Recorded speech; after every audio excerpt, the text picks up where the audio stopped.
Have you ever seen those special TV shows or movies? You know the ones that are so wonderfully, unintentionally bad, but they bring you so much joy and captivate you, but for all the wrong reasons. Well, we here at B-Watch Rewatch absolutely live for these underdog gems. So buckle up, Busters, and please allow us, Colin? and Cadence, a sibling duo who share a passion for such cinematic excellence, to take you on a wild ride through all the TV shows and movie plots you never knew you needed to hear.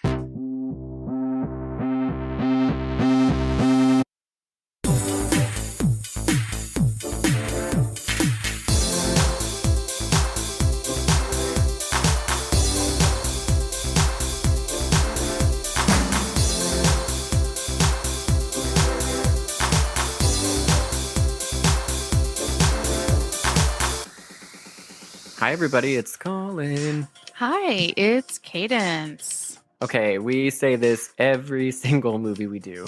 Okay, we do. So it's not even going to mean anything to you. But in this particular case, it actually means something very real to Cadence and I. Today, we have got a doozy of a Cuckoo Bananas movie for you. Garbage Pail Kids was the fever dream of all fever dream. I felt like it was actually... it was what, if your nightmares could come to life, that it would be Garbage Pail Kids. Yeah. But the movie we're doing today is... so visually, Garbage Pail Kids is a nightmare. It's a nightmare. I cannot... Garbage Pail Kids is visual throw. This is more like psychologically... Yeah, this one's like psychologically manipulative. Got 10 different stories going on at the same time. Sometimes it's like a horror movie. Sometimes it's like a fun, like lighthearted movie. It's just, and the concepts, I still don't know what the message of the movie was. So we're going to play a little game, an impromptu game. And this is called Cadence. Summarize this movie's plot in one sentence, and it can't be a crazy run-on sentence. It can't Summarize just never it in end. one real sentence. Okay, yeah. This is an impromptu game. Okay. It's like I'm trying to think. Your little brain is working so hard right now to figure out how to summarize this movie. Well, should we say first off? Well, you try. Think of how you would do it, because it really is. It's like you're like a. I guess you could say a little boy goes bald. No, boy gets scared, loses hair, grows back hair really fast, gets kidnapped, hair cut off. Okay, well that's a run-on sentence. Okay. Little boy you just gave me the role. Little boy gets frightful and overcomes child slave labor. I don't know. And I don't even know. Child gets bald and then not bald. I don't know. I can't do it either. And if you guys haven't guessed what we're doing today, which you probably haven't, because like we said, we haven't seen it. It's called The Peanut Butter Solution. And it was made in 1985. Like we said, it was a Canadian film, and it is bonkers bananas. So because it's impossible to really summarize, we're just going to jump right into this craziness.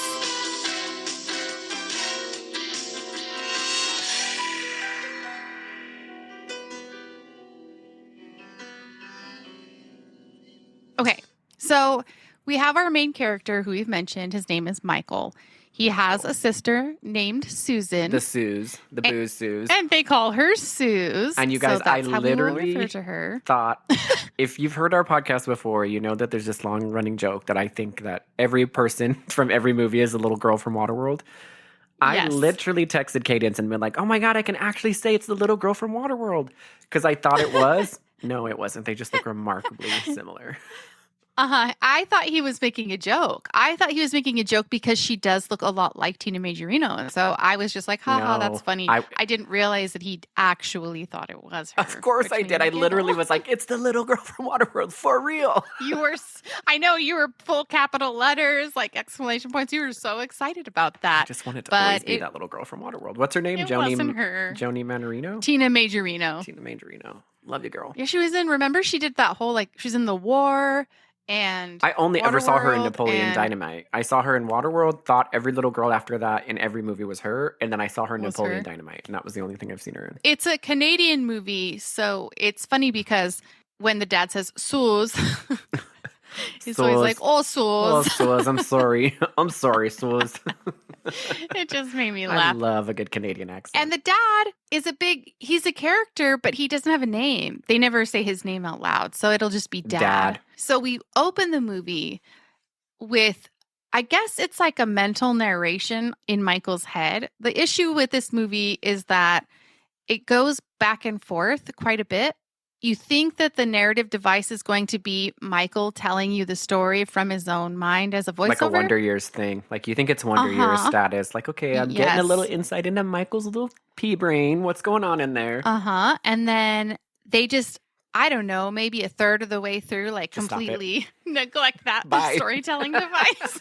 And they probably should have kept it, because that's right in the movie when you're like, okay, the fuck is going on? What just happened? To have any sense of clarity from just like a third person that was overseeing the whole thing situation. Too. You're thinking it's gonna be like, you're thinking it's like a, what do you call it? A Christmas story. Mm-hmm. You know, when it's like his brain, like he's looking back on his life, or he's like, I really wanted that like BB gun, but no, it does that for a little bit. You kind of get an insight, but he doesn't really say much of anything, and then it completely just abandons that. Yep. Nope, don't care. So we open with him sort of kind of explaining just at least the people in the household, so you at least kind of know who they are. So he's talking about, he's in the kitchen with his sister Suze, and he's so fucking pissed. That's my sister, Susan Allison Baskin, the wretch. See the blue robe she's wearing? Looks too big, eh? Well, it's Mom's, and she's gone away. She's wearing it because she knows it really, really bugs me. He is so mad because Suze is wearing their mom's robe, and he can't think of anything more offensive than Susan wearing his mother's robe. He is pissed. And at this point, you're like, oh, the mom is full dead, because the way they talk about her is like, you know, that was Mom's favorite. Mom's favorite color was purple. And we're not going to tell you what's going on with Mom just yet. But as a viewer, I'm like, oh, already, Michael, I'm so sad. Michael and Suze, your mom's dead. Because this opened very much like Neverending Story with sort of a neglectful father. You think that the daughter's like the mother figure because the mother has passed away, and you think that's the dynamic, but it isn't. So he's so mad because she's wearing the robe, and Suze is like, well, Mom told me I could wear it. And she is trying to be nice. She's not like a shitty older sister by any means. She's made him a wonderful fruit smoothie. She's got he comes down. She's got the robe on, the blender going, the toaster going, eggs, everything. She is full mom charactering him so hard, and he's just mad. And she even kind of walks, like saunters like a mom. Mm-hmm. Like she's kind of upset, like, Michael. So she's not just a good older sister. She is literally a mother figure to him. She's not teasing him. She's not being shitty. She's really genuinely trying to take care of him because the mother is not around. She's surrounded by bills. As everyone she's says, surrounded by bills gone. and a checkbook. She's just like pulling her out. Yeah, like later she is. You know, when she's doing her calculations on her thing, I was like, is she an accountant? Suze. But I'm getting ahead of love things. You, Suze. Suze is just down to business. So she's trying to make Michael his favorite fruit smoothie. She's like, I don't know what you're complaining about. This is exactly how Mom does it. Will you please give me a break? And Michael will absolutely not give her a break. She needs a break. Poor Suze. Poor Suze needs a break. He calls her a pizza face. Pizza face. I know. I'm like, the dialogue in this movie is so weird. Like, some of the reactions do not fit. Instantly, I'm like, I'm on Suze's side with this. I don't even care about the rest of the movie. I legitimately was like, based on this interaction alone, Suze comes out the winner. And then after her trying to take care of him, he's like, get out of here, pizza face. I'm like, what are you being so rude for? She's made you a 5-course breakfast meal. I know. And he's just it's a robe. It's a robe. That's what he's mad about. So she goes upstairs to complain to her dad. I can't stand him. Do you hear? I can't stand him. Everything I do is wrong. The food, the money, the dishes. Dad, are you listening to me? Yeah. I hear you, Suze. I am just too tired for all your squabbling today. I have been up all night. And her dad is upset. He's a painter. and he's experiencing, Painter's block. I guess, painter's block. He just sits upstairs in his attic with his hands over his face, and Yes. that's all he does. That's where you can His find good old hand dad. And I'm in thinking, his like, face. she runs upstairs to tell her dad, and her dad's sitting in the dark in the attic with his hands on his face, mad that he can't paint. And I'm like, Suze, I feel so bad for you right now. She's just trying to be a What kind mom. of life The dad is this? And your mom's dead, maybe? He's like, I really don't need you in here complaining right now. I really am trying to think of a solution for these paintings.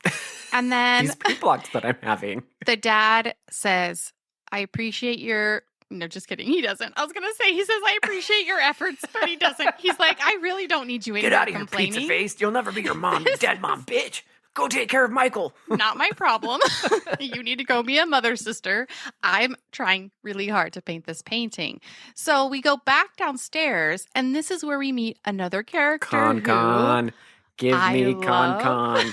Connie's the Love him. cutest. So Conrad, they call him Connie. I feel like, based on the success of the Goonies, they made Conrad sort of like Data. Yeah, a little bit like Data. But he definitely has that vibe. He comes over in what I would call a child trench, like a child trench coat. And fedora. And fedora. I think Connie is always in a fedora and a like a Dick Tracy type of trench coat. And the way Yes. he talks is just like he doesn't give a fuck. Hi, Connie. Gee, what's wrong with you? Susie. Hey, did you hear the fire engines last night? Are you kidding? I was right in the middle of the action. It was fabulous. All started about midnight. Half the neighborhood was there, but I got the closest. I was wriggling through the fireman's legs, the hoses spurting up all around me. The guys coming out suffocating from the smoke, coughing like this.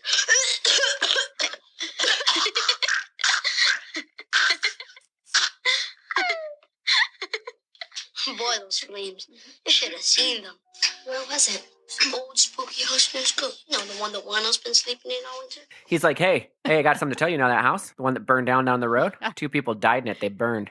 Yeah, and I'm like, Yeah. Connie, what is this conversation you're having with Michael? Comes in first thing in the morning and he's like, you know that giant house that's just like condemned by the city? Well, there were a bunch of homeless people in it and someone lit it on fire and they all died in a fire. It is the Instantly, I'm absolute- like, Conrad, you're a badass to be with.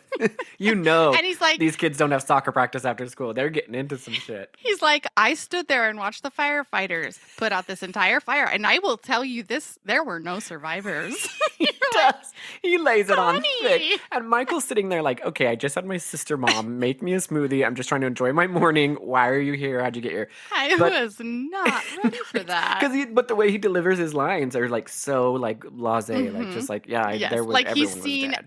everything, I'm and sup- dead people in a house fire is no big Oh, deal. it was like he had seen it a couple times. He might have been the one to start the fire at that point. This is where we have a brief moment where Michael is narrating a flashback he's had. Oh boy, the old spooky house.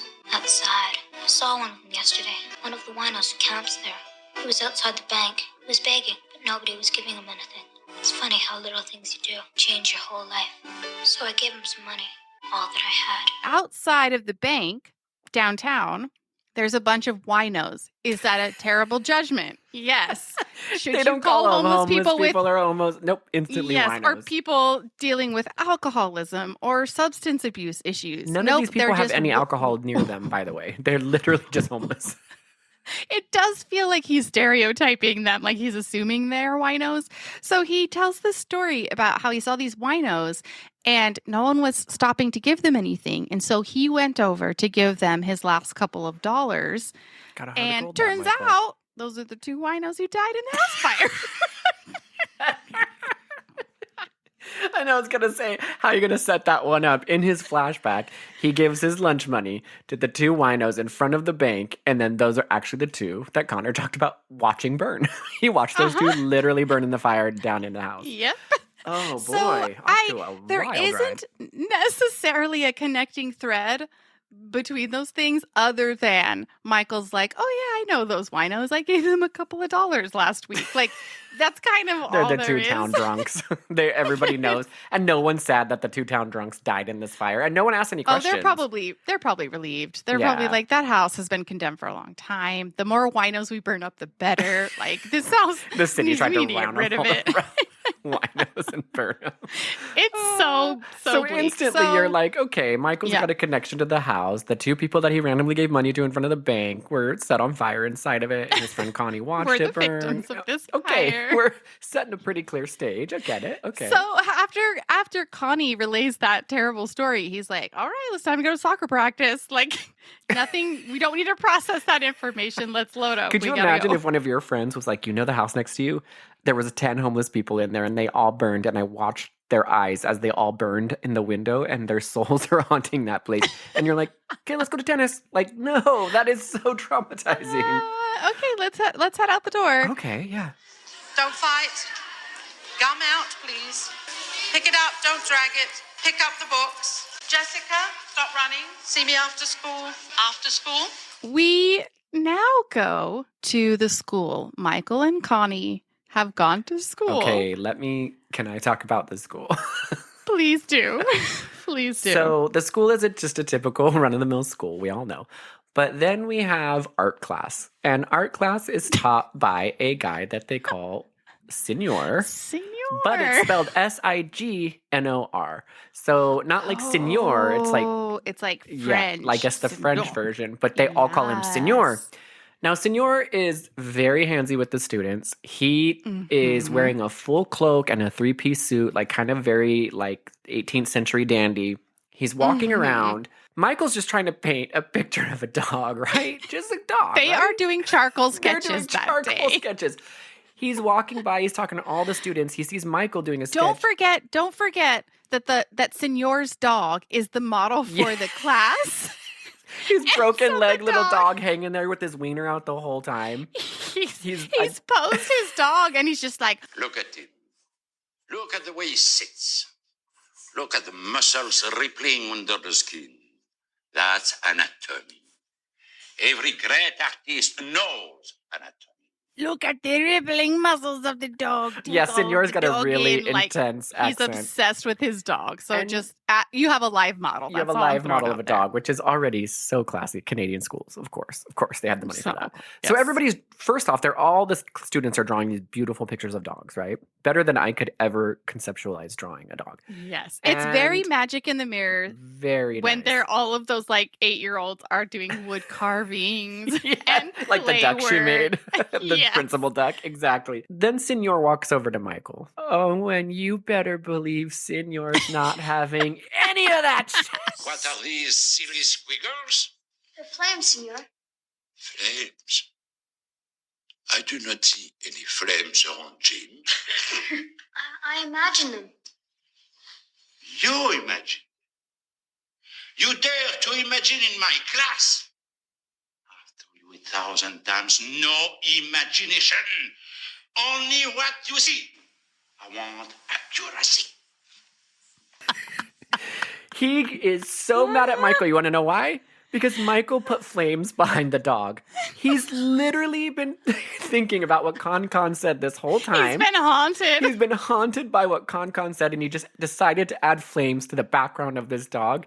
You guys, Signor will rather die than have that in the class. He is. Takes it, rips it, crumples it, says mean shit. And I'm like, dude, he's so mad that he got creative and added the flames. He just wants a dog, no flames. And he makes it very clear that he does not want you. He To does be not creative. want anybody in that class to use imagination. No. You are to draw a realistic dog, and that's it. He brought Do in a not freaking fuck live around. model. Kids need to get it Yeah. together. Of course they just need to draw the dog.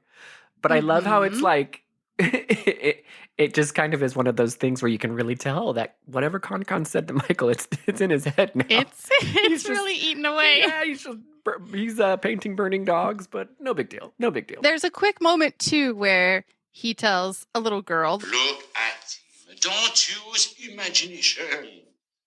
I don't use imagination, senor. I use the charcoal. Oh, mamma mia. I don't use imagination, senor. I use charcoal. And you're just like, where did this guy get hired? Where did he come from? He's like, these kids are like 8 and they're doing a wonderful job. Also, when the very last part of that class, speaking of Conrad not giving a fuck, Senor grabs Conrad's because he's already ripped up Michael's. yeah. You know, he's on a rampage and he grabs Conrad's. If If you do that, senor, I will never come to your class again. And I swear. And Conrad just looks at him like, Dead-eyed. don't you fucking Don't you dare. And he literally is like, if you do that, I will never set foot in this class again. Oh. And he stares him down, and Senor's like, you know what? You're right. Fair. Puts it back. Not gonna touch he's looking at a kid who just watched homeless people burn to death in a building. This kid's his eyes say it all. And Senor's like, you know what? You know what? I'm not gonna mess with this one. You know what? I know when to end my. I don't want to cross Connie. I don't want to cross Connie. He seems Connie seems a little unstable. Connie just lights a match, like just whoosh, in his fedora. He like takes off his fedora, like don't you dare. Connie's a badass for sure. So after that crazy day at school, I hope that's not a typical day, but it sounds like with Senor, that's a typical day. We just are only telling you this just because I think this is where your first mislead happens. We cut back to the dad in his art attic studio loft. Right. He's trying he to works out of it. He lives out of it. Like he just sort of sits lets the kids do what they will downstairs. He's trying to get basically like you get the impression he's trying to get his art into like a gallery. There's some guy in a suit. His art is very fanciful. So, what's wrong with my birds? Oh, they're marvelous, Billy. But my last show was a sellout. Yes. But these I can't sell them, so. Well, you could at least try. This is like where I said the first mislead happens because you're like, oh, this movie is about art and expressing yourself. Like maybe that's where it's going. Well, you'll find out. But the only reason we're telling you this is because this is where you find out that Michael's mom is not in fact dead, like they have led us to believe the whole first part of the movie. She's just in Australia selling house.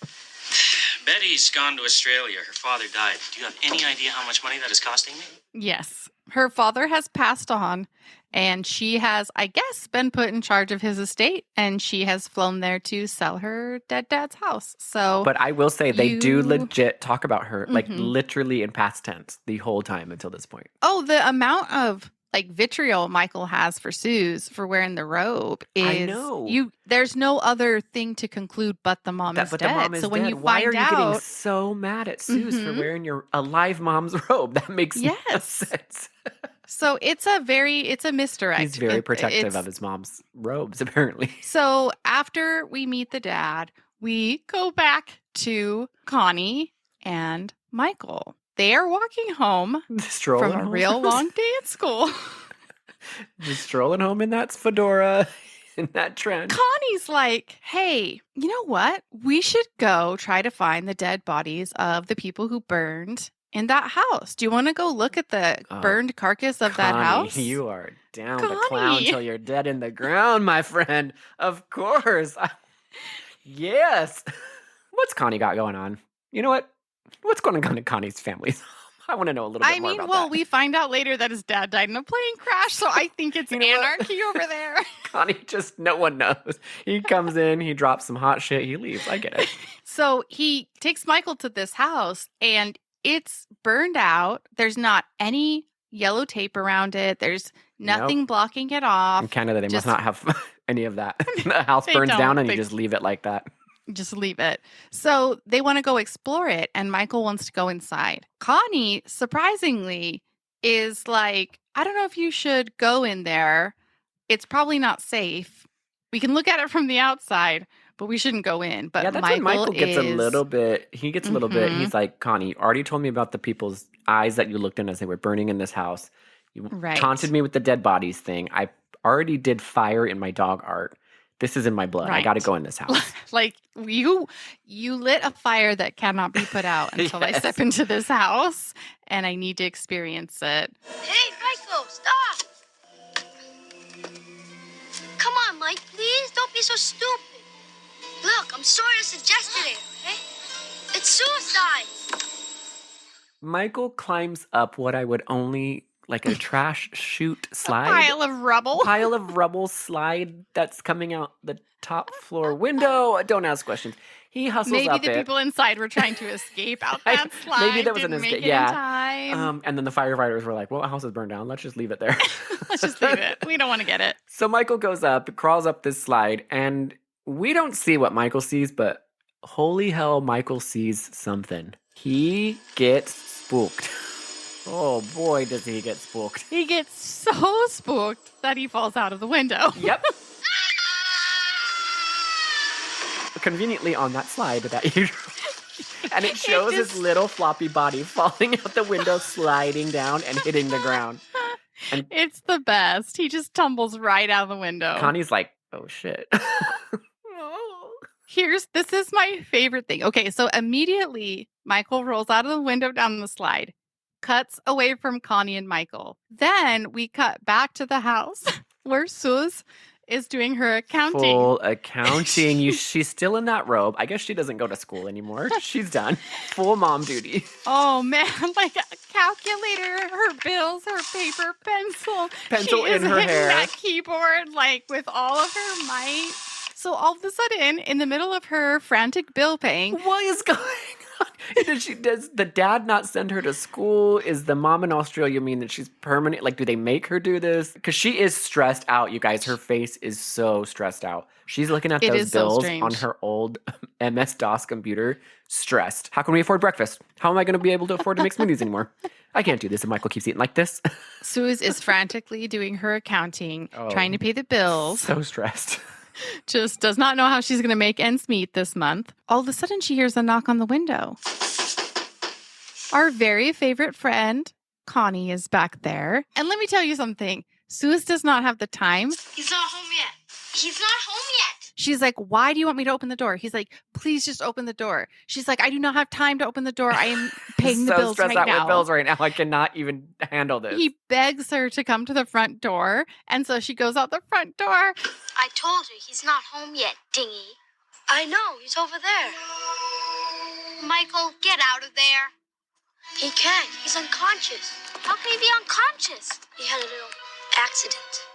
I'm getting Dad. No, don't. Just help me lift him up. And don't worry about it. Michael is just in a shopping cart, unconscious. Dead in a shopping Connor cart. has wheeled him all the way home. Where did he get the shopping cart? But you know what? Again, Connor shows up, dude. He shows up for, or Connie, sorry, shows up for his friend. Yes. But I love it because he is unconscious in a shopping cart. No parents in the neighborhood ever questioned it. He walked all the way from the burning house where Michael's body flopped out of the window after he screamed.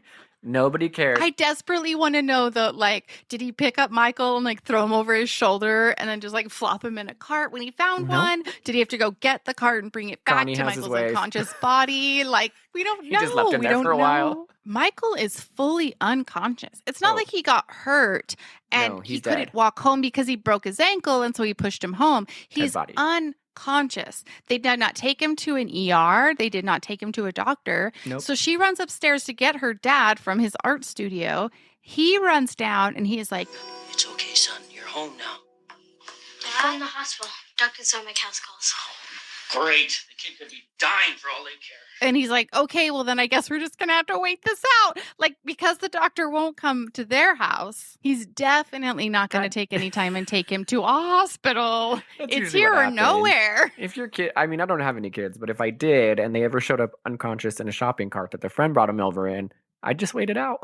They'll wake up eventually. So he brings him into the living room, lets him lay there for a while. They debate about how they don't have time to take him to the hospital.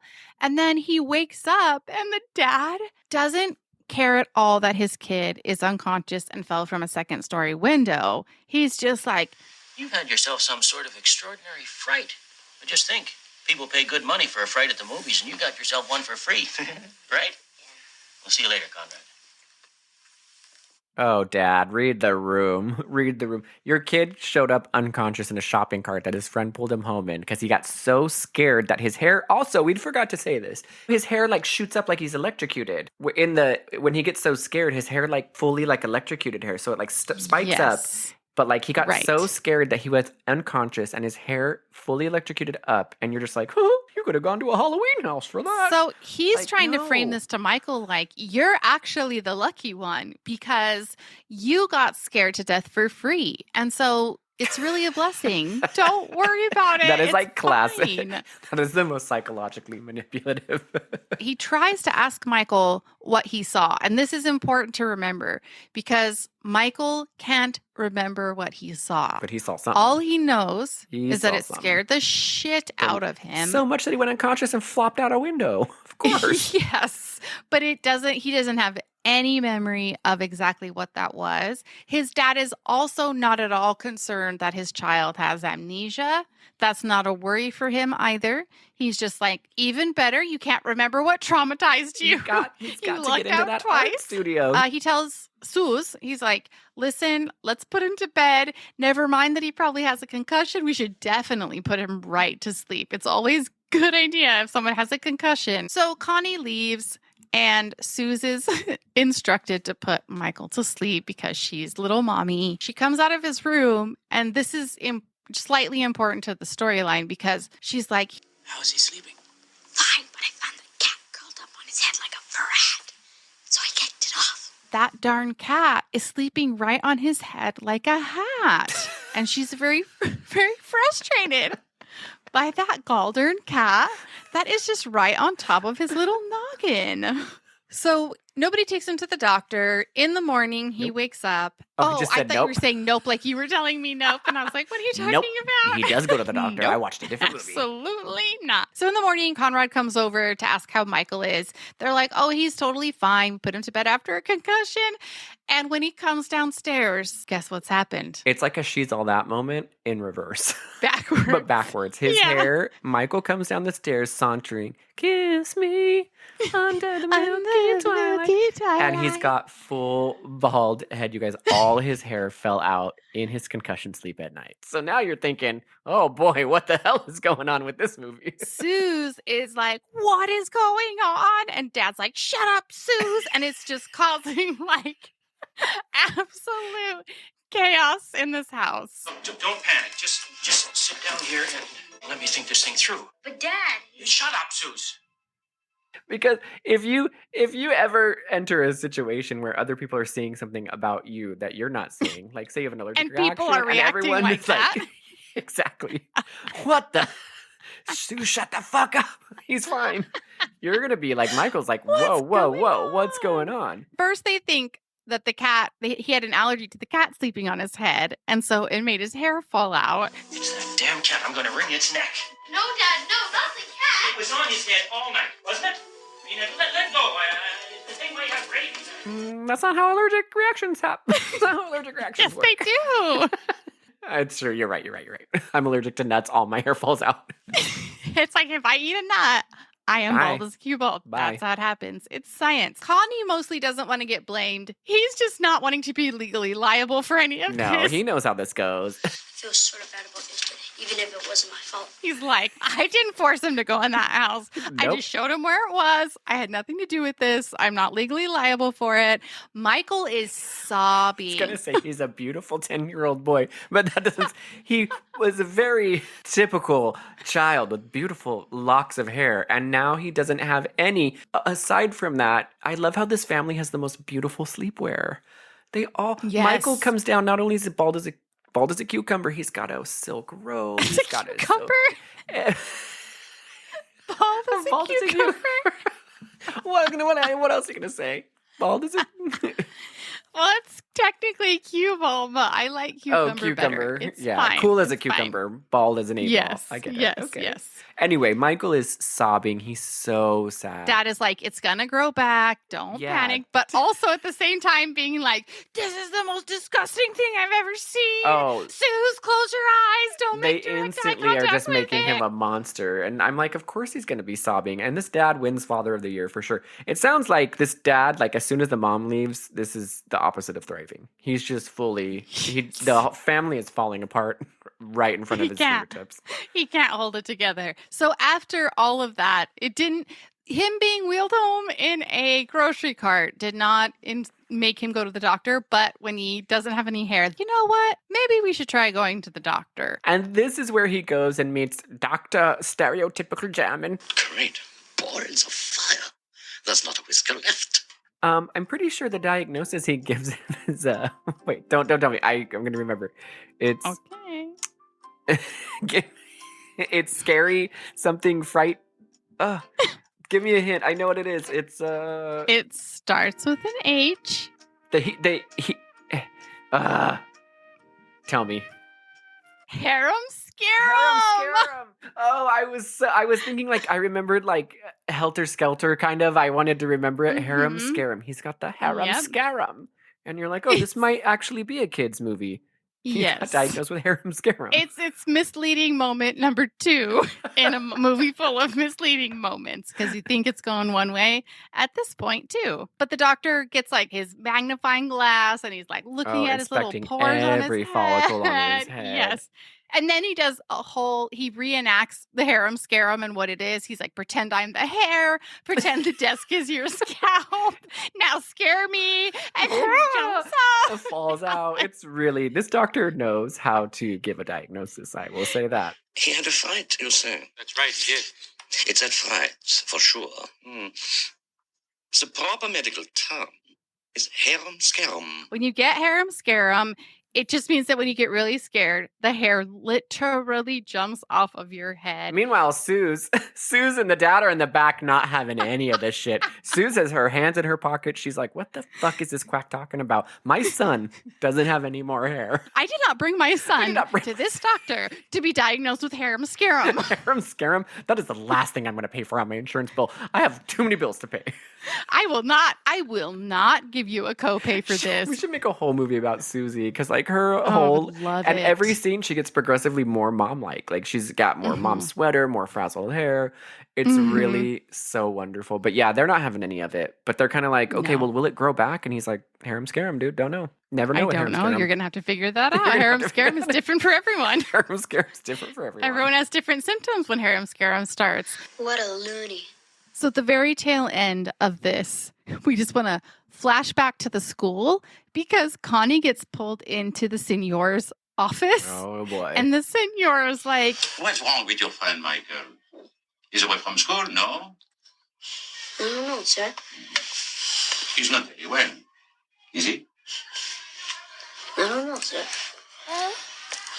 He has a problem, you know. No, sir. Please, can I go? So you don't know that there is something very funny about his problem? No, sir. What problem, sir? so Connie at school gets called into the very weird senor's office, the art Would you call it teacher's an office. It's kind of like a jail cell. There's like one light hanging above, like an interrogation. You're His right. dog is on his desk. I sitting feel like there. he dug a pit under his classroom, Yeah, very and that's scary. where he holds office They hours. gotta It's do very strange. some background checks on Senor. 'Cause He's basically just like grilling Connie about where Michael is. And so you're like, okay, he must have some sort of weird motivation because he's very interested in why this child has missed school today. very interested. This sounds very suspicious for Mr. Senor.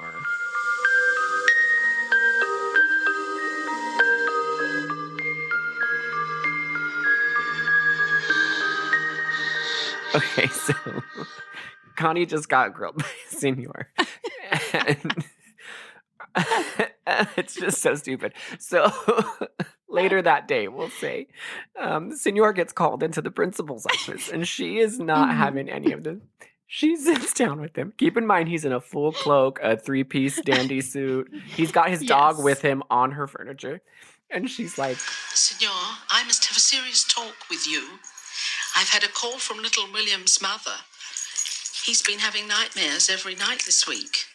Senor, I've had my doubts about you and I've been checking. I found out that you've been thrown out of 2 schools, that you faked famous paintings, and that you've changed your name and appearance 4 times.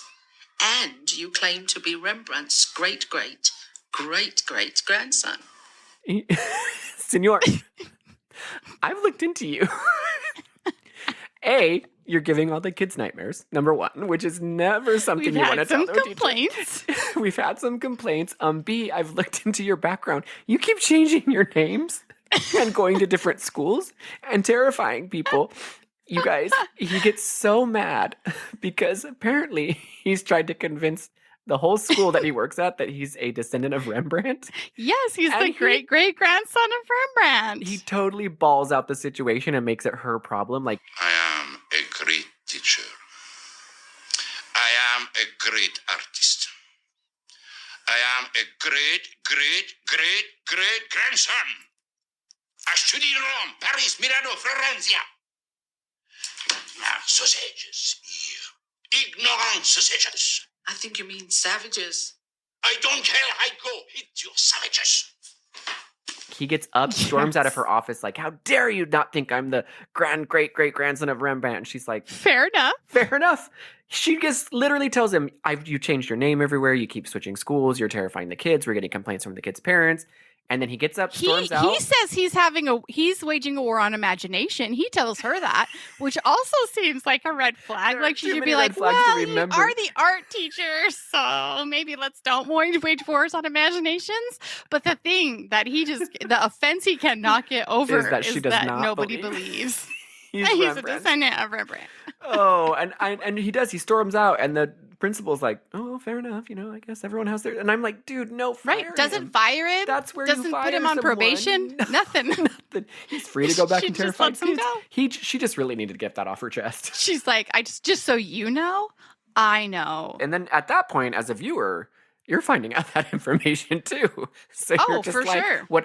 What? How? Who hired this person? How long has he been there? Why is he an art teacher if he hates Yes, if he imagination hates so much? Why did imagination. you hire him in the first place? Like, Yes, it's just why such is he a wearing strange. a 3-piece suit? Oh, it's so silly. And why is his dog like he's so attached to his dog? And Yeah, they you think never that's going to be fully- something, but it never. Yes, they never fully 'Cause explain at that. this You point, think you're that still trying to figure out what the hell what's the story yes, going to what be. the movie's about. And so Okay. you're like, well, maybe the dog is symbolic of something, but nope, he just loves his dog. So I was more excited to tell the part after this because again, Yes, it stars our Mhm. favorite girl, Suze. Yes, We have to post this online, okay? After that whole debacle with the principal, we go back to the Michael home. And Mhm. Suze has got a coffee cup, newspapers on top of a piano in her robe. You guys, she is playing the shit out of that piano.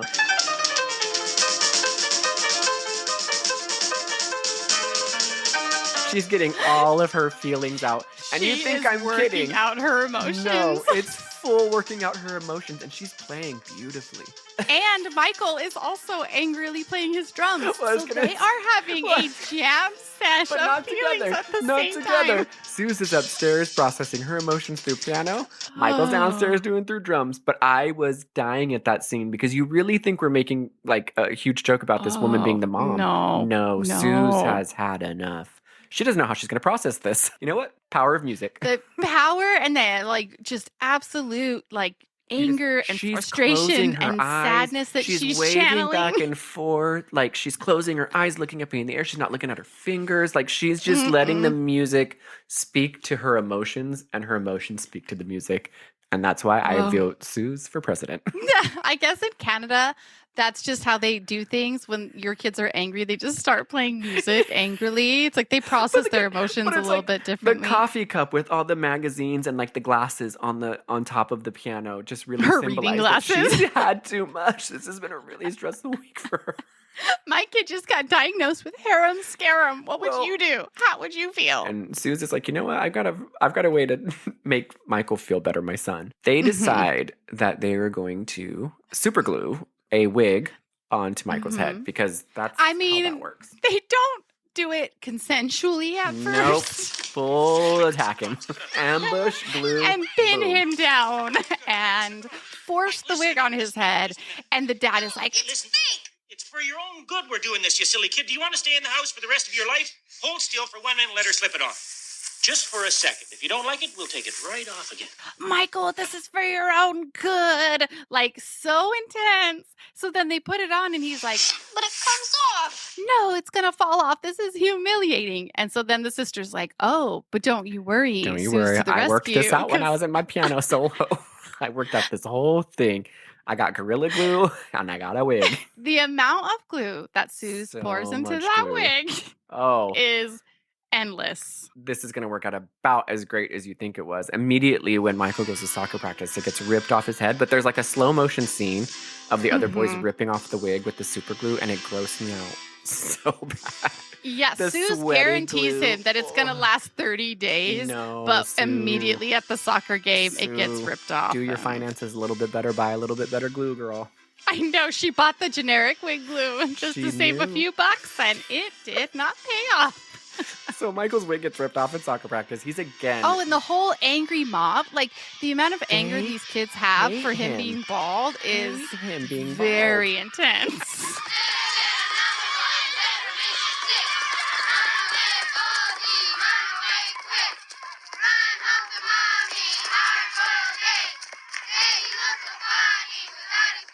They just hate him for being bald, and they chase him. They literally chase him for out an of. extended period of time. But you Just know who run sees behind them him, chasing him? taunting him. You know who sees the crowd chasing Michael? Senor.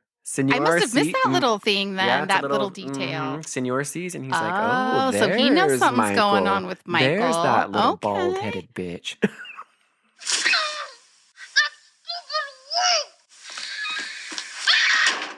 So after Michael got chased home by the mob. Poor guy. Poor guy. Poor guy. It just keeps getting worse and worse. So he literally starts crying again. And I'm only going to say this one time because I'm pro Suze. Suze brings him a full tray, a dinner tray meal, Michael, I brought you some food. up to his bed to comfort him, by the way. Suze. And she's back in her robe. That's all I'm going to say Oh, about that. Suze. But what happens that night? That night, because Michael is feeling sad about his experience being chased by the mob, he wants to call his mom in Australia. And because she's like 12 hours away, if he calls her in the middle of the night, it's going to be the middle of the day there. So he goes downstairs to make a call when he hears some Clanging and clattering. voices in the kitchen and he sees some Clanging and clattering. shadows. And he's like, what could this possibly be? Oh, I don't know. Mary and Tom, the winos. The ghosts of the people who got burned up in the house fire, maybe? They're still homeless, by the way, rummaging through his cabinets for food. They haven't at all graduated to a better place. I don't know how or ghosts. have more I don't know how comfort. ghosts I don't want to say ghost What the economics. but I sociology don't, of yeah, that I don't is, know how that yes. works, but they are still homeless, rummaging through his cupboards. And Tom is like, Hi there, young baldy. What? Don't you remember me? Excuse me. You helped me once. The last person who ever did. oh, do you remember me? Because I'm the one you gave money to at the bank. And then he says, Yeah, we got sizzled up the very next night in that fire. and then we got sizzled up in the house fire. God. The That's tone of what this he movie says. is so, because it's also very scary because they're ghosts and he's trying to figure out what the hell's going on. You can't just come into our house, can you?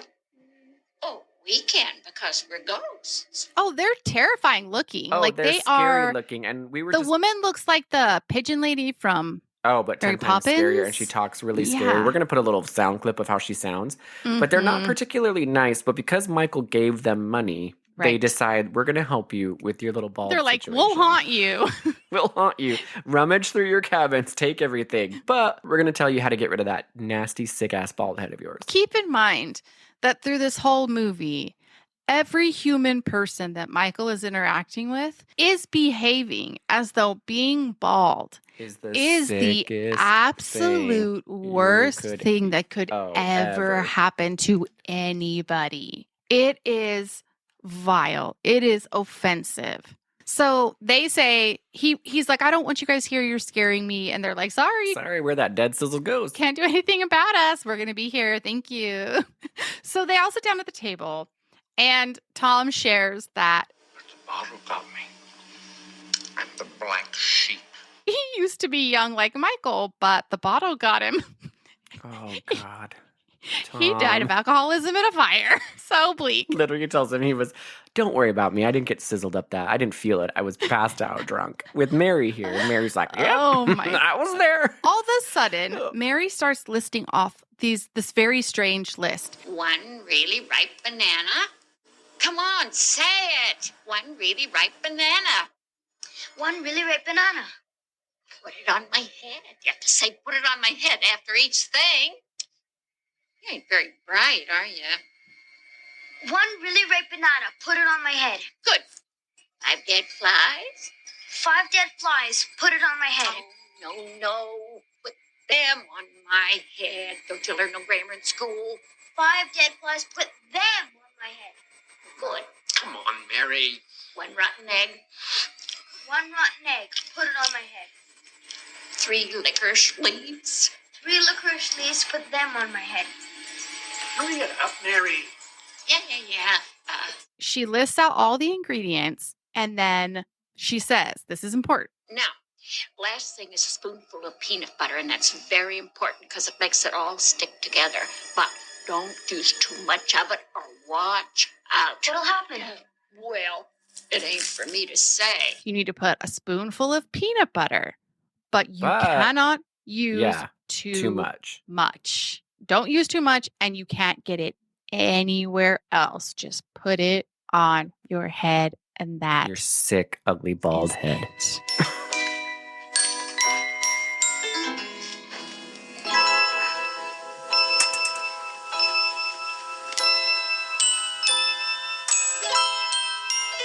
So the next day, poor Michael is trying to remember that recipe that scary Mary gave to him. Can't remember it Mhm. very well.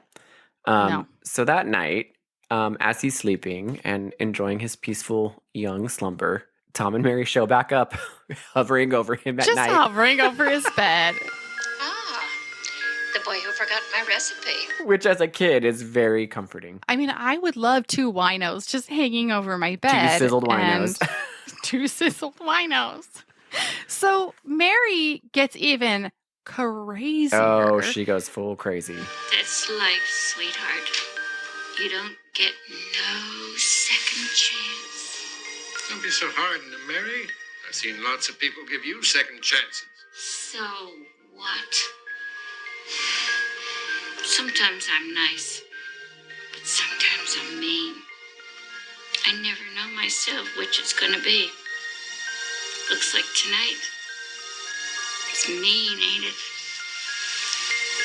Well, if you won't be good, I'll have to make you, Mary. Tom is like, oh, he can't make you be nice, but I can make you be nice. And I'm giving him the recipe. Like he reigns It's a really Mary in. weird. Yeah, were they But they're husband not and married. wife? Yeah, That's the thing. I brother, don't think they were sister? romantically involved. So it's Just a very two strange winos dynamic. that died at the same time. That's Yes. all. And Connected they're- for life. Imagine you're just stuck with them for eternity. Like total coincidence. You died and sizzled up in the same house fire, and now you are Just haunting forever everybody. bonded to this other person. So Michael remixes it all together the next morning, and he starts trying to put it on his head, but it's very, very runny. So Oh, he's boy. like, I gotta make it less runny. I just gotta put more peanut butter in. It's the only solution. 2, 3, 4, 5 spoons of peanut butter. No, don't you dare. Don't you dare. Mary told you, don't you dare add more peanut butter. guess how many spoonfuls of peanut butter he Oh, puts like in there? 10. Like 20. 5.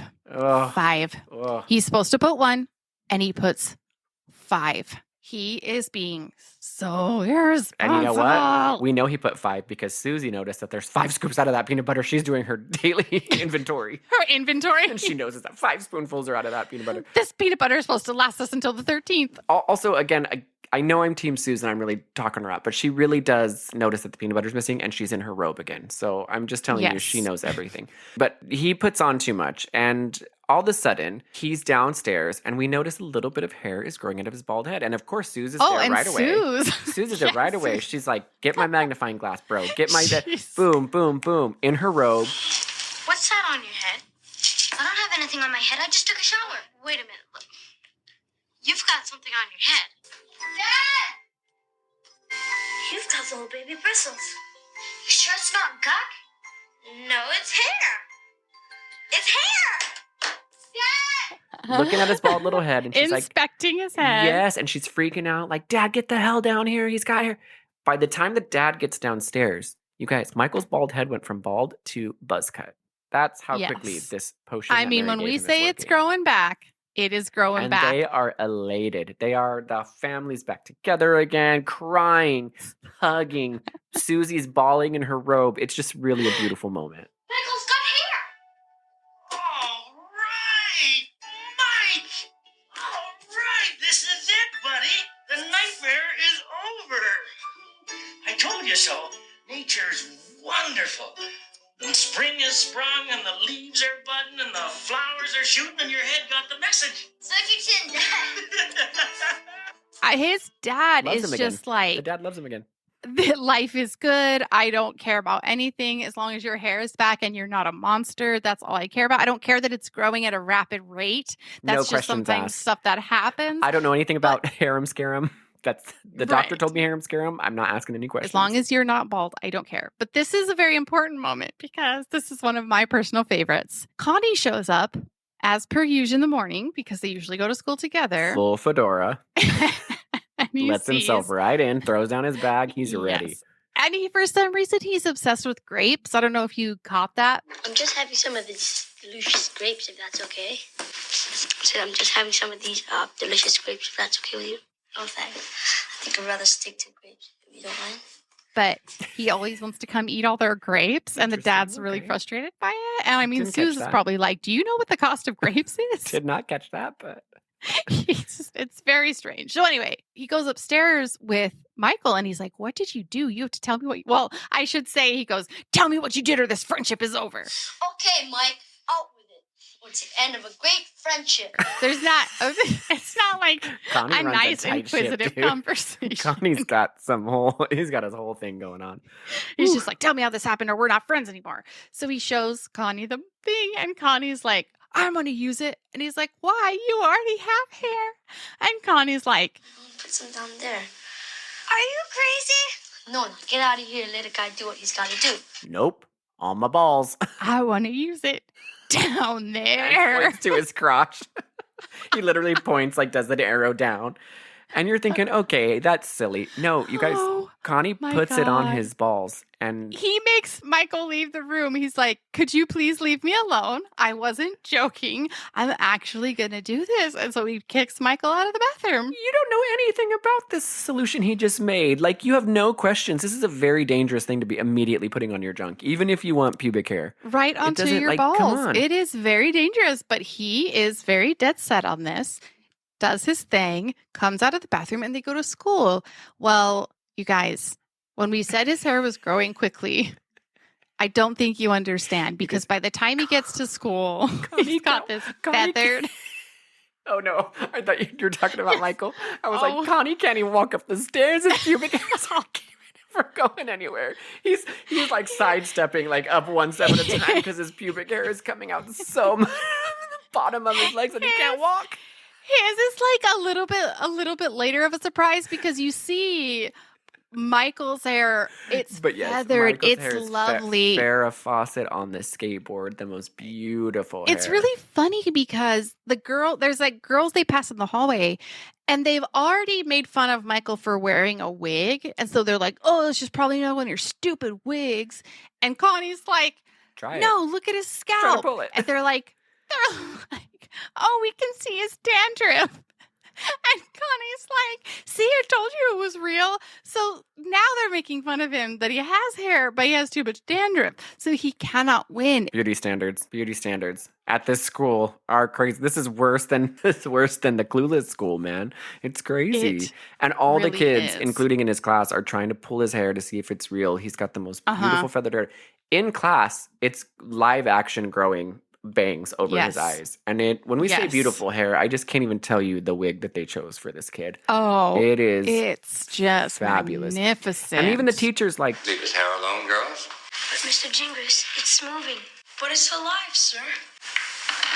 It's not moving. It was short this morning, sir. Nonsense. your hair's growing pretty fast, but I'm not going to really ask any questions. I'm a teacher. And then he goes, "Well, it's impossible because human hair only grows a half an inch a month." Yep. While he's watching His this hair physically grow. slowly grow. So right now we're all confused, like what this freaking peanut butter solution is doing to these kids. But Mhm. after the school day, everyone tests his hair. We're back at home. Suze has just made an amazing meal. Oh, she's Freaking- made Michael's favorite thing, Canadian noodle soup. She is absolutely on top of it. She's celebrating that Susie he is has the a full head best of sister hair. ever in the world. She is the Yes. greatest sister ever, and she is. She's brought out all the best She china even and has dishes. red She has the wine. serving dishes. Like, she is so excited about this. She's ready to show her baby boy how proud she is of her hair. So Michael comes down with Connie, of course, and you guys, He's covered in hair. Now he's full like the thing or Yes. the it from Adam's Family, Yes. like head to toe. Can't see the wine that Connie or the wine that Susie poured. Can't find his utensils. So you're like, okay, we get it. This is a little bit, maybe more than he bargained for. He begs Suze to cut his bangs because his hair is growing, but he can't move it out of his face enough. And so this is also why Suze is a badass and the best big sister mother ever, because she's like, Can you cut my bangs? What? Can you cut my bangs, please? But it's so beautiful. Don't you realize I'd do anything for hair like this? oh my God, I don't want to cut this beautiful hair. I would die for hair this beautiful. Are you sure you want to cut it? It looks amazing. And I'm like, And he's like, I'm covered head to toe in this shit. Are you kidding me? She's being so encouraging.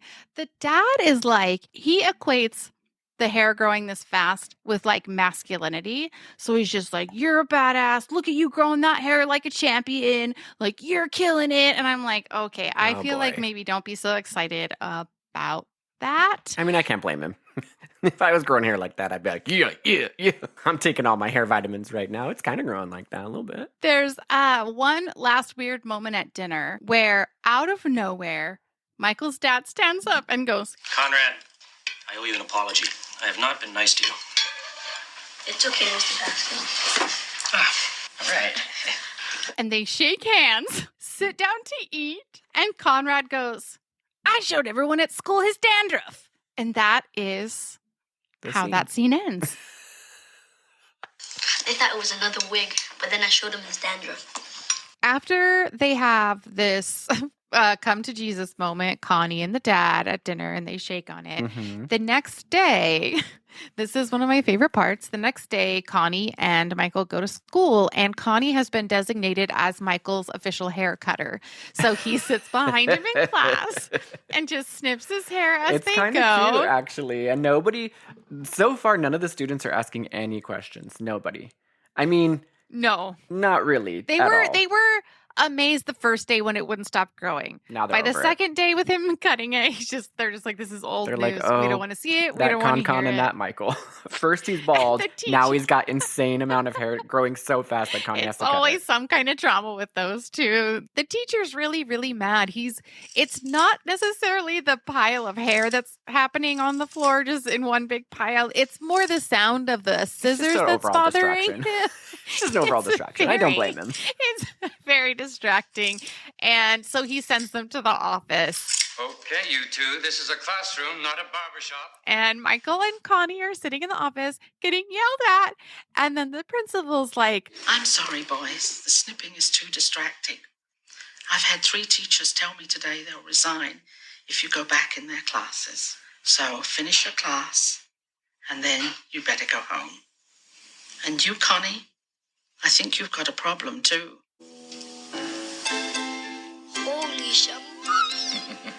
Connie, you have a problem of your own. You guys, it pans down to Connie's little ankles in his adult trench. His pubic hair from earlier because he put on the solution. I don't know if you remember.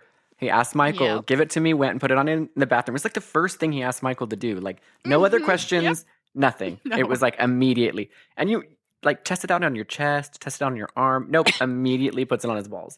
Anyway, his pubic hair is popping out through his freaking pant legs, you guys. And it's beautiful. It is coming out the bottom of his pant and it's leg. Like beautiful little ponytails. Like it's very like you could tell that they just put like silky. It's silky black. Doesn't look like pubic hair at all. It looks like No. baby like little. It's so ridiculous. And you're like, oh luscious. boy. And the principal also doesn't ask any questions. She's not like, what the hell is happening with your pant leg and where's that hair coming from? She just sends them home immediately because she doesn't have time. Yeah, she doesn't have any time, but this is where it gets kind of weird. Cadence and I were trying to figure it out. I guess they're like suspended from school forever for hair growing? I don't know because they do not want them back. Yeah. So there's a really amazing shot because they go home, they get whatever kicked out. And there's a really amazing shot of Connie that night trying to sleep. And he's just scratching the crap out of his legs. We get it. He wakes up and he's just like, has all this hair like coming out of his pant leg still. But here's the weird part. all Connie has to do is yell at his pubes to stop growing, and they do. Stop. I said stop. Stop growing right now. Stop! He hear him, scared him. He hear him, scared him. He hear him, scared him. That's what he did. Okay. Michael does not have that luxury. So for whatever, maybe pubic hair behaves differently We don't under know the how spell. harem scarum works. Harem We don't scarum know on who has different it. parts of the body has Connie's like different already a symptoms. badass. He's already proved himself to be a badass, so that hair respects As soon as he him. puts on the fedora, the hair is like, you know what? We give up. Oh my we God, give up. so You much look like pubic a cool hair that guy. it was sticking out of the bottom of it. Could you imagine just days of sweaty legs because you've got so many pubes? So gross. Oh, it would be So that just made awful. me laugh because there was just some inconsistencies in the whole science of it all, that all he had to do was get up and yell at his Yeah, hair. they kind of just blow right past that. Because you never see Connie's Nope. hair again. Maybe he he's keeping it solves a really bunch well of under mysteries for the- control. Maybe it's all braided His and pants like keep put in getting little bigger and buns. bigger. Or maybe It's he's going to start amazing. selling it. Who knows?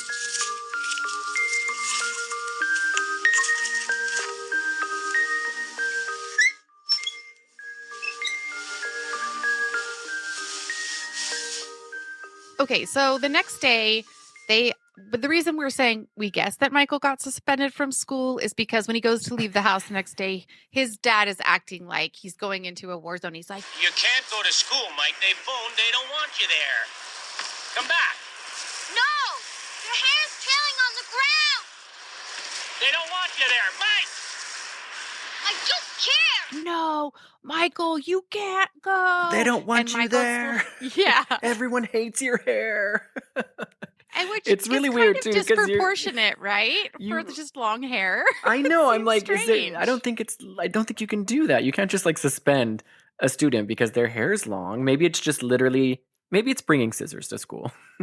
We don't know. Maybe it's dangerous. Maybe You it's don't too know. dangerous. We don't know. Yeah, so it's funny because there's like a storm a brewing, the wind is blowing, Michael's hair is blowing in the breeze. He's Oh, like, I don't care, I gotta go. But and he his can't- dad's like, but you can't go. And he's like, I gotta. His hair literally is blowing into bushes in the neighbor's yard, like getting tied up Yes. in rose bushes, and he's It's just getting yanking tangled. through everything. It's just getting like nonsense at this point, and it is pure Wizard of Oz. A storm's coming. It's very intense. I'm guessing that's supposed to symbolize something. That's my assumption. Oh yeah, a big So- old storm's coming ahead. This is where it is a little vague. So I will tell it to you as it happens, but just know that it doesn't make a ton of sense.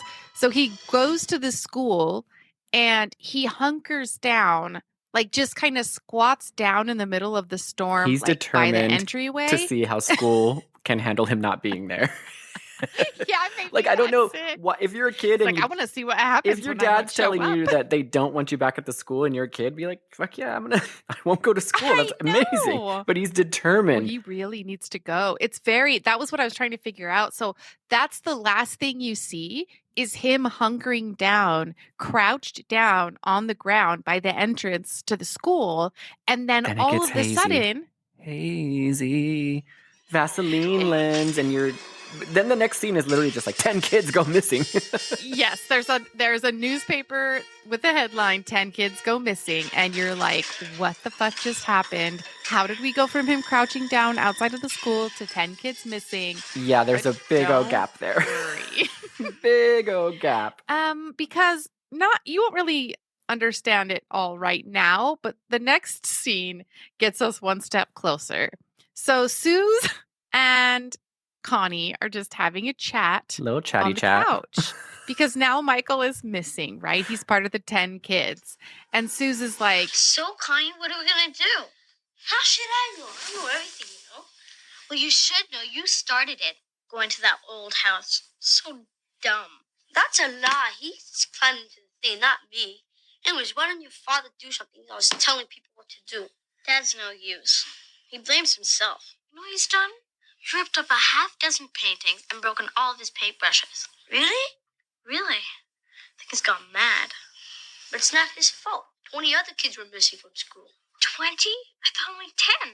No, 20, including Mylin, my baby sister. That's terrible. Yeah, it's 20, and one of them's my little sister. So we got to figure out what's going on right Yes, now. it's Connie's very nonchalant because Connie is a badass. He does not Yes. give a fuck. His sister is one of Yes. those 20 missing kids, and nobody bats an eye. He's not No, I mean, distressed. His parents are just like, They're yeah, just this is part of life. casually sitting on the couch, just having a chat. 20 kids go missing in a freaking town. Yeah. 20 kids, and there's no police officers. There's no sense of urgency. No sense of nothing. urgency. But you know what? I think Michael's dad's feeling it a little bit because his paintings go real dark. I know. I was like, why is he painting these terrifying pictures of bald people? It's so so weird. weird. Especially after he just praised Michael so much for having beautiful, masculine, thick hair. He goes in a full spiral, you guys, and they are like stick figures, just bald-headed stick figures. It's so ridiculous. I think it's supposed He is really feeling traumatized about it. He's like, I told him not to go to school. I told him they didn't want him there, and he went anyway. And his then he went whole missing. artistic style changes because he went from painting like fun animals in business suits to like fully bald man children. It's so weird. Just terrors, just absolutely nightmare It's paintings. nightmare fuel. So Suze and Connie are like, well, what are we going to do about this? We got to solve this mystery. Now, if we could only get Dad going. Dad's real smart, you know. He's 100 times smarter than those old cops. Anyways, how do we get him into gear? How? Just tell me how. Suze is convinced. She's like, if I can get my dad out of this spiral of insanity, I think that we can There's get him to Susie. solve the problem. There's Susie, always thinking about her family first. She's just always trying to gotta get her dad. shit together. Well, could you imagine being with her dad right now? It's like he's up in the basement painting bald kids for so long in the dark. So Suze is like, if we get Dad going, he's smarter than the cops. But right now, he's just gone mad. So if we could just snap him out of it. Poor Susie, your life is falling apart around you. Poor girl. She needs to hit that piano, man. She needs to get it out. Get that piano out. They decide that the thing that's going to snap her dad out of his descent into madness is buying him a new paintbrush for his terrifying paintings. But he's not trying to help find Michael. No, he's just he's just painting up. these paintings. And at this point, his instinct isn't to be like, let's go look for Michael. It's let's paint a bunch of scary and we have paintings no in the concept because it just Michael's in front of the school and it goes blurry. Then 10 gets missing. We have no idea how much time has passed. Has this been a year? Has this been a couple weeks? Because it's a lot of paintings. I mean, he's been working on those paintings for a 20 while. bald little kids up there. Did 10 kids go missing at once? Did they get kidnapped one by one? Was it one a week? Because in that case, it's been like 10 weeks. There's a monster And it loose. must have happened pretty quickly because Michael goes missing, then 10 kids immediately go missing. And then by the time Suze and Connie are having the conversation, she hasn't even heard the latest that it's now 20 kids that have gone missing. So it must have happened. And neither of them fast. Connie and Suze are not scared at all about being next. They're having coffee. They're- They're having their afternoon tea, like on the couch.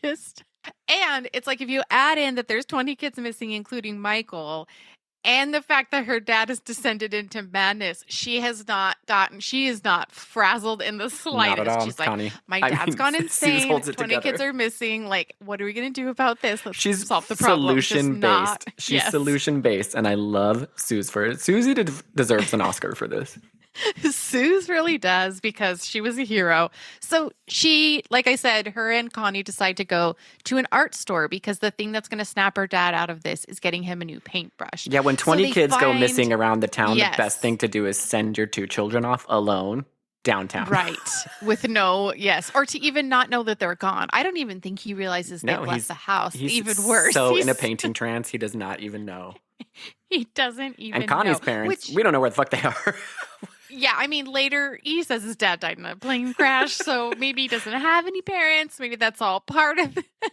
Oh, Connie. They get to the art store and they find this beautiful new paintbrush. Beautiful. Gorge. It's kind of like those like peacock feather dusters, like the ones that have the beautiful, like the old school ones. It kind of looks like that. Yes. Like it's basically beautiful hair. You might be picturing a paintbrush with short bristles like a Nope. normal paintbrush. Nope. That's not at all what it is. It is a handle with human hair that's probably Tons 4 to of 5 inches long.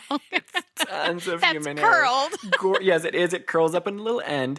And It's like holding a ponytail. It's like holding a detached ponytail. yes, it's like a That's banana what it and a looks like. ponytail. That's how big the handle is, and you've got this curly thing. And they're like, oh, this is a weird paintbrush. And the guy's like, They're very new and they're very special, but they're really expensive, I'm afraid.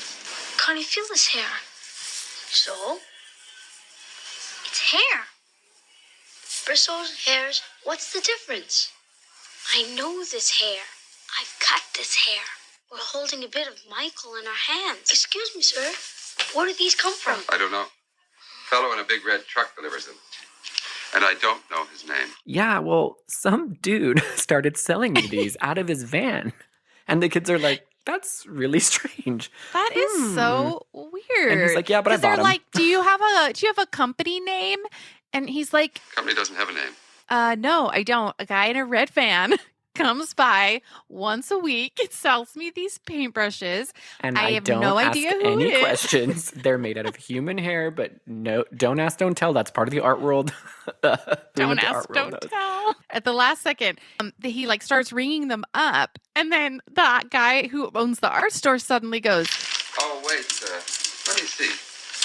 When I ask him his name, he says, I don't have a name. So I says, what do I call you? He says, call me Senor. The senor. "Senor." Oh Dun, boy, dun, dun dun dun. dun. Senor, I have a feeling it's all coming together with Senor. I have a feeling all the identities, the fleeing from state to state, and school to school. It's all making it's sense. all happy. The Yes, getting exactly. furious at Michael for using his imagination, the questioning Connie in the basement with his dog. It's all coming together.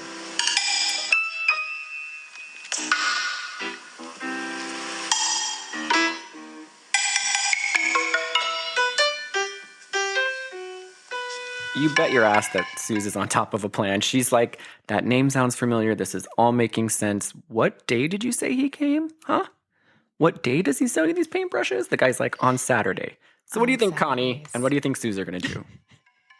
They have a plan. They are already working it out. They are going to spy, essentially. So they sit in front of the art store, casually waiting.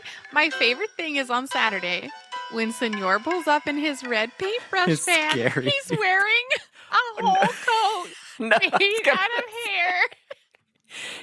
I was dying. He's wearing a full hair trench coat, and nobody asks any questions. This town has, it's all don't ask, don't tell. He's a creepy guy that pulls up in a windowless red van, sells you human hair paintbrushes in a giant cloaking freaking coat made out of human hair. And nobody, the art teacher or the art owner, he's like, yeah. And then he comes up to Suze. She's spying on the bench because the whole idea, right, is that Suze is on the bench as a lookout. When Senor gets out to drop off the paintbrushes to the art store, then Connie is going to crawl into the back of that van. No, that's and not lead smart. That is not a smart Suze. idea. I know. I'm like, Nope. he's kidnapping Yep. children. Don't willingly He's hop got in the windowless van. Yes, he's got 20 kids. Do not do it. But they're going to kind of do this weird thing, this like, what is it? Hansel and Gretel thing. Like Connie's going to put like literally a thing of sugar. He's going to continually drop a continuous I mean, think of string how of much sugar. sugar that would take. I know. I'm like, guys, come on. You could have done, Like there's so many other ways to 1,000 do pounds this. of sugar to drag someone like a mile. I don't know if you noticed this, but like when Senor gets there and Suze is sitting on the bench, he's like, Hello, little girl. Do you want to come for a ride? No, thank you. I prefer my bike. and But I'm just like, nobody saw this. Nobody saw this guy wearing a hair coat try to get this little girl into a van. Nobody. He's not Okay. even trying to be inconspicuous at all. He's just going No. full for it. And I guess he doesn't like He's the Susie. most conspicuous he could possibly Susie be. does not have the kid hands that he needs for his little sweatshop because he doesn't kidnap her. He's just like, okay. Because he I offered. asks her and she says no. He's like, so "All right, he's like, fair okay, enough." I respect it, and he just leaves. So yeah. So anyway, Connie's in the back, and he leaves the trail of sugar. But I have really bad news for you. So Suze is following the truck behind. And Right. before it's about to get to the secret. It's about to get to the secret sweat shop of children that have been kidnapped making paintbrushes. And a freaking He swept up all my sugar! Yes, a street sweeper sweeps all the sugar away. Oh man, Suze is like, I can't believe this swept up all my sugar. And I'm like, okay, well that was not the greatest plan. Yeah, that was not. I mean, literally, the wind could have blown. It could have rained. I mean, other cars could have gone. But okay, she's trying. She's a woman trying her best. Okay, she's putting out a lot of fires. Doesn't have time to have a foolproof plan. But she's trying. She was working with what she had. Working with what she had. And I gotta love her for it. And she's furious. That's when she becomes mom who's had about too much. Because she's just yelling at the sky. Like, the robe comes off. She's just on her robe. She's not fucking around. Oh, it's really sad. So basically, Connie gets taken to Senor's lab. And this is where I say lab, but it's like a sweatshop. It's a warehouse full of child prisoners. Yep. Senor's the one that's kidnapped, if you didn't put this together. All of the 20 people, including Michael. And he's running a little sweatshop where he is making human hair paintbrushes. He is drugging Michael. He's got Michael tied down, and he is literally... He's feeding him drugs. Feeding him drugs so that he's sedated. And he's got 20 kids behind Michael's hair cutting it in a sweatshop formation, all in uniform. It is so fucking weird. It is so bizarre. And Senor tells Connie, now you are in the class which I never dismiss. And so it's so scary. And then Connie is, because Connie is never frazzled and he takes no shit. He's just like, oh yeah? I'm going to escape. I'm going to free all your prisoners. Just so you're aware, like, I'm going to rescue everybody in this shop. And then Senor's like, no, you won't, but you need to sit down and start making brushes. I got to go make some deliveries. Senor runs a tight ship, but he's also very lenient, right? And like the best part is like he's terrifying. Like this whole time, Senor has been very terrifying, right? He's like literally kidnapping children, drugging them, cutting their hair to make human paintbrushes. He's got a freaking coat made out of human hair. So while he's gone to do his deliveries, and Connie's like, well, I guess I can work. That's when the other kids, all in their overalls, their matching overalls. And again, we have no idea how long it's been. They could have been there for years. We just don't know. Yes. We don't know. Yeah, there's no sense of time or anything. If you couldn't already picture that he's drugging Michael, making paintbrushes out of human hair, the kids then tell him, by the way, these are very special paintbrushes. And Connie's like, why? I don't see anything special about them. And they're like, come here to this art room. Beautiful art everywhere, you guys, that Senor apparently has painted. And they are real portals. They are magic portals to whatever world Senor paints. Yep. But here's the trick. Tons of them. You can go through the portal. So Connie's like, well, obviously, if this is a portal, then you just use them to escape. And they're like, oh. No, we've thought about We've actually thought of that. And guess what? He only paints things that nobody knows. They're just imaginary. So he's breaking his own rule there because he's using his imagination. Oh, but he only paints. Yeah, he only paints places that are imaginary, specifically so the kids cannot escape. Once you get in there, there's nowhere to go, and they just come right back. Beautiful paintings, though. Beautiful paintings. Yeah, they're moving. The water's moving. It's gorgeous. Like the clouds are moving. It's like those old 3D. desktop screensavers that we got, like in the early 2000s. Remember, you could make the water glisten on the screen? I loved doing that. It's very, very desktop, 1999. They've explained to Connie, we've all been hypnotized. And we're never going to get out. There's no escaping. Forgot about that. Yes, you did forget about that. Michael is drugged into a coma. The kids have all been hypnotized. Oh, I forgot. When you thought it couldn't get any weirder, Senor's hypnotized his sweatshop workers. Oh, how does... questions. We told you that one of his little sister is one of the kids that's missing. So he talks to her and she explains to him, like, I'm never going to get out of here, blah, blah, blah, blah, blah. It's doom and gloom with Connie's little sister. This is one of my favorite things. Connie tries to lead an escape. He is caught by Senor. Senor puts him in a net and hangs him from the ceiling. Probably a net made out of hair. You are probably right. I had not thought about that, but it is probably made of hair fibers. And so Connie's just like in this net, hanging from the ceiling. Just hanging around. doing a little spinning, and he's like, Please, Father. I am not your father. But I want you for my father. My real father died in a plane crash. And I want you for my father. You're such a wonderful artist. What a wonderful teacher. Senor, I just want to be your son. I just want you to be my dad. Oh, no, Connie. My dad died in a plane crash, and I just want to be your son. Oh, boy. Now it's getting psychologically manipulated. Connie is just going into a whole nother realm of, he is taking manipulation. It to another Because he level. is. He's begging Senor to be his dad. I mean, it's convincing. If I was Senor, I'd be like, I'm going to be this kid's fucking dad. Senor goes, I'll consider it. I've only had dogs. Senor's heartless, dude. He's a heartless bitch. But I do got to give it to Connie. He really showed up that last minute because he is selling it. And I'm like, oh my God, Connie, this is... Your psychological manipulation techniques are killing it. He's like begging him to be his dad while also flattering him as an artist. He's like, I really want you to be my father. You're also an amazing artist. Everyone loves your artwork, but also you could be a great dad. And it is charm. It goes from him saying he's going to consider Connie to be his son. And then in the next scene, when he goes to demonstrate, he's like, come here, son. And Connie is already his son. He's already escaped from the net. And that's what I'm saying. It's so funny because I guess he accepted.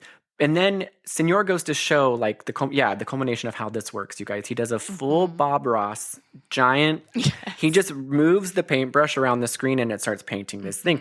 But in this moment, Senor is like friendly and nice. And it's like he's just it's like Willy Wonka in the Chocolate Factory. Like he's a little bit weird, but he's whimsical and he's being so, and you're like, what the hell is going on?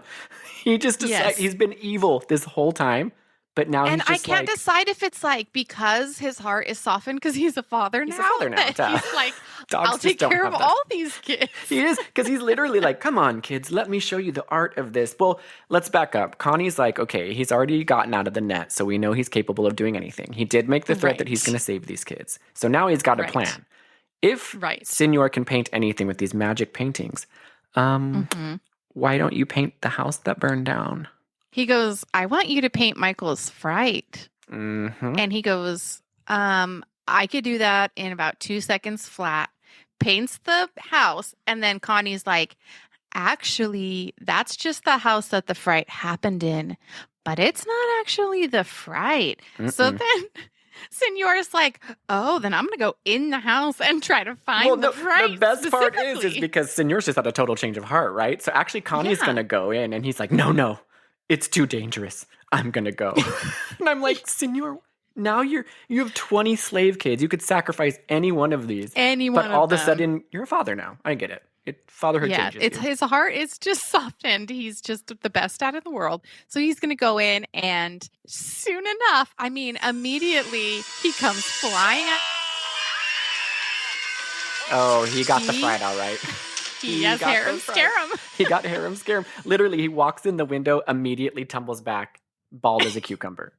I said that last time. Bald as a cue ball. So he comes out unconscious. This is similar to the Michael situation. Exactly the same thing. Got so scared, went bald, and was unconscious. All the 20 kids start dragging Senor's body across the warehouse floor. And Connie's like, Careful, that's my father. Don't get his pants dirty. That's his only pair. Oh, boy. Now I'm... Connie, what is going on with you? I thought this was just a ploy to get out of the hairnet. But you're fully committed now. You've been Stockholmed. You're full Stockholm syndrome right now. Such a weird thing because he's now telling the kids, to be I was careful. just pretending to be. He admits to them, this was all a plan. I was pretending to be his son and for him to be my dad so that I could get close to him. But he's also suddenly like, don't hurt him. He's my dad. Yeah, and they're like, the kids are dragging him across the floor, but they're going to put him somewhere safe, I guess. But they're all just like, none of them, the first thing they should do is try to leave. Just leave him there. Leave him there. He's passed out in front of this painting that he created. Just get the hell out of there, kids. But no, they all are like, well, we should put this awful man into bed. That'll help. I guess we should get him some rest. It's fine. So during this time, Connie gets Michael to rescue Michael. And Michael is groggy as all Oh, hell. he's been drugged. We still have no idea how long he's been drugged for. His muscles are probably all atrophied. Yeah, he probably his- can't stand up even. Doesn't know where it is. Poor guy. He's like, what's happening? And so he has a moment that's dark where he's just like, You're a wonderful friend. But what's the use? I'm going to just stay here and give up. What's the point? I can't have a life anyway. I'm going to stay in this tied up coffin as my hair grows out, and I'm just going to have people constantly cut it. It's very bleak for a moment. Oh, and then yeah. Connie gets him to snap out of it as he could because Connie is a miracle worker. And then Michael decides that he wants to face his fright because, as we learned before, he can't quite picture what it is. He knows he got a fright, but he went unconscious and had a little bit And there's a giant painting right there, a giant painting of that burned house. So it's like kind of like too easy to just give it a try. He's going to face his fear. So he goes into the painting. He is now faced with the fright. And can you guess what the fright is? I was so pissed about it. The fright is freaking Tom and Mary, the homeless people that burned in the fire before. Yep. That's the fright. You guys, when they came up to him in his dreams later, he was not scared at all. He couldn't remember his fright, but he was so scared that he got harem scarum, right? Mm-hmm. Then he sees them wandering on these same two ghosts, and he's like, hey guys, how's it going? Yep. But nope, apparently they were the fright. It's all a mystery because they try to say something to him, and he just goes, I'm not scared of you anymore. And they're like, just yeah, leaves. dude, we know. We went and visited you twice in your home. You were totally chill. We gave you the solution to your baldness. I was just going to say. Of course you're not scared of us anymore. If you walk through the logic of this, he sees them in the burned house as ghosts. They give him harem scarum. He loses his hair. Then they give him the solution to harem scarum, which he uses, which grows back his hair, which takes him prisoner. And then he has to go face them, and he's not scared of them the second time. In their defense, they are the ones who caused him to go bald. In their defense, freaking crazy Mare, she did say, don't use so much goddamn peanut butter. And he did not heed her advice. So if he would have just followed Mare's original advice, none of this would have happened. You're right. Maybe them showing up as ghosts after being burned alive, showing up to his house to give him the peanut butter solution was them saying, we're so sorry we gave you the fright. We did not mean to give you That's what I think, right? We will make this right to you. You know, this is our restitution to you. And then he's the one that fucked up the restitution. Mary and Tom were just trying to make things right. Those stupid winos. It was really. Those drunk, burned winos. Those drunk winos. And we still, we still don't know if Mary and Tom are like a thing, if they're partner, if they're friends, if they were just in the same house at the same now they're time just when it stuck burned together down. forever. It doesn't make any sense, and you don't know if you're asking if there's clarity about what the actual fright was that took place between them. There isn't any clarification. I guess it's just that he saw their ghosts after they died. I'm guessing that's what it was. Maybe they were in their full either burned way. form. Maybe they hadn't taken on their human form ghosts. Maybe they were full burned, charred bodies. They are just charred bodies. That would be terrifying. So he comes out and he says, like, I've overcome my fear, whatever. And all the kids escape. There is a little bit of a chase. Suze and the dad show up with the art dealer's brother. Finally, the brother art dealer that was at his house selling his paint. Happens. Let's just forget about that.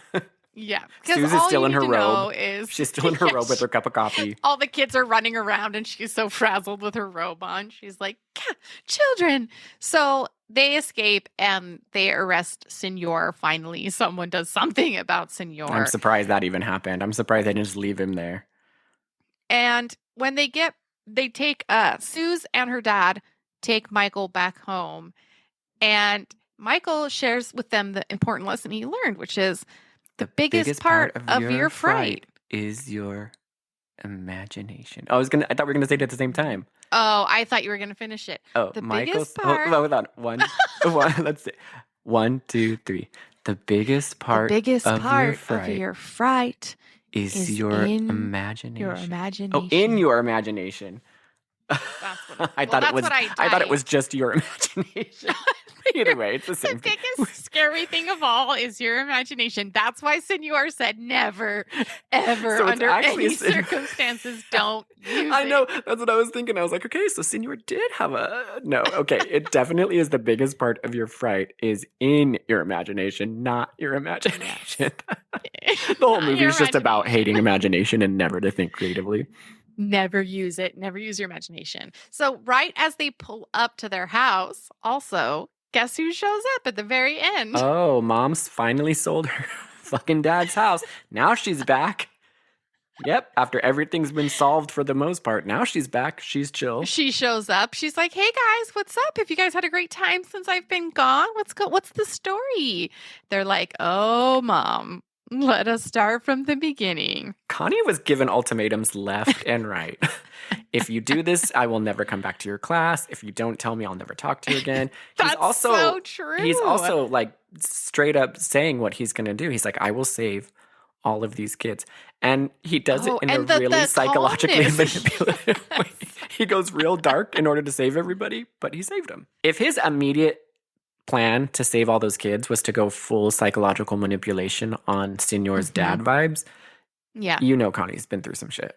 In a normal kids movie, he would have just like gotten out his pocket knife and cut through the net and fallen down. No, he went full, No. I want you to be my dad. It's like a psyops situation. It's dad. It's a whole thing. And they're like, you screamed at us for getting his pants dirty. I think you got a little too involved. You literally said, "Be careful, that's my father." You literally said he only got one in pair his of only pants. pair of pants. So who's tricking who here, Connie? Oh, I know. I think Connie got in a little too deep with that psychological it'll never be the manipulation. same at school. He'll be known He's as that gonna tell kid everyone, my dad died of the harem scarum. He'll be that harem scarum dad died kid forever. Yeah, I really wanted to know what was going on with his pubes, but I really do guess it was just the authority with which he spoke to them to have them stop growing. Yeah, and too bad Michael doesn't have that little bitch. And I also want to know how the city decides to handle Senor, because that is, I mean, the guy kidnapped 20 freaking humans and ran a sweatshop and sold now they know his contraband. background. They know that he's been changing his identity. Well, the principal knew this whole time. The principal knew this whole time, but nope, didn't decide. When all the kids were missing, she didn't have the freaking gall to be like, well, there was that art teacher that we hired who kept changing his identity and scaring the shit out of kids. Might be like, I heard there were 20 kids missing. We happen to have this guy who was giving the students nightmares. I think he's Rembrandt's like great-grandson or something. Great-great-grandson? Rumor has it. He's changed his identity a lot. We don't know where he came from. But it's just someone you might want to look into. Oh, and he hates imagination and he hates when kids use it. So we said this in the beginning and we'll say it again. There wasn't an underlying meaning to this movie. It wasn't a metaphor for anything. Just a movie. Just was a wild movie. ride. That was crazy. All right, so we will see you next week and we will have another nightmare ready to go. Bye. Bye.